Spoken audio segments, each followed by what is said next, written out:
नमस्कार दोस्तों, आप सभी का स्वागत है हमारे चैनल वाणी टाइम में। मैं हूं रमन और इस चैनल पर हम बात करेंगे अध्यात्म, भगवत गीता, जीवन के गहरे सत्य, पॉजिटिव सोच और आत्मिक शांति के बारे में। हमारा उद्देश्य है कि गीता के ज्ञान को सरल भाषा में हर व्यक्ति तक पहुंचाया जाए ताकि हम अपनी रोजमर्रा की जिंदगी में भी उसकी शिक्षाओं को अपना सके।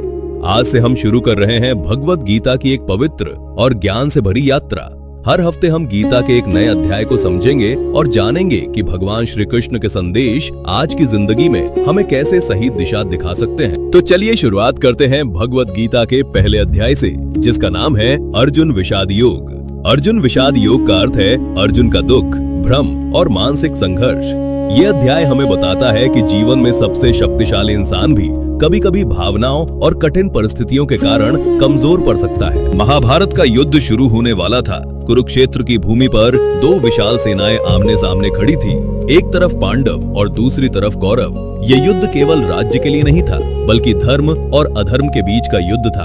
अर्जुन, जो पांडवों के सबसे महान योद्धा थे, अपने रथ पर भगवान श्री कृष्ण के साथ खड़े थे।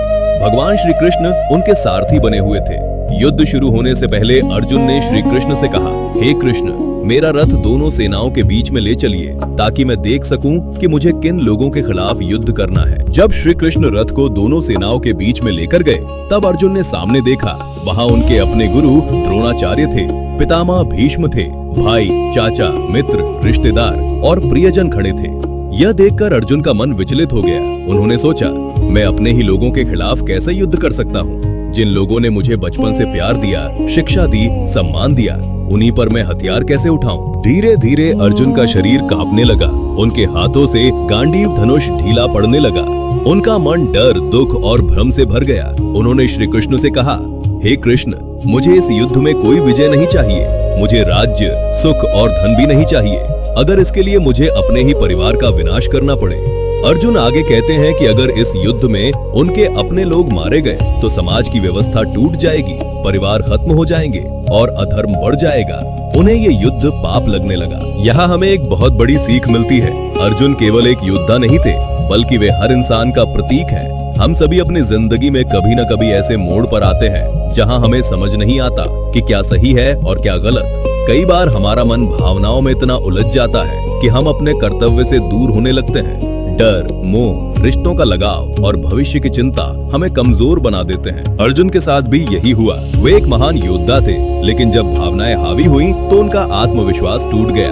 भगवत गीता का पहला अध्याय हमें ये सिखाता है कि जीवन में मानसिक संघर्ष आना कमजोरी नहीं है।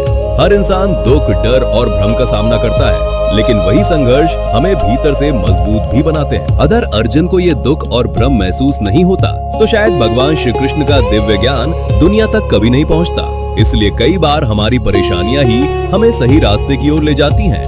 आज की जिंदगी में भी लोग तनाव, चिंता, डिप्रेशन, रिश्तों की समस्याएं और मानसिक उलझनों से गुजरते हैं।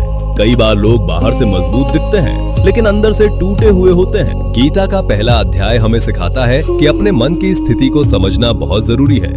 जब तक हम अपने अंदर के डर और भ्रम को स्वीकार नहीं करेंगे, तब तक हम सच्ची शांति नहीं पा सकते। अर्जुन ने अपनी कमजोरी को छुपाया नहीं। उन्होंने भगवान श्री कृष्ण के सामने अपने मन की सारी बातें रख दी।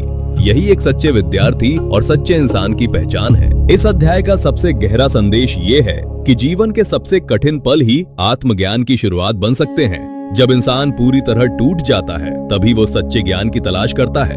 अर्जुन अंत में अपना धनुष नीचे रख देते हैं और कहते हैं, मैं युद्ध नहीं करूंगा।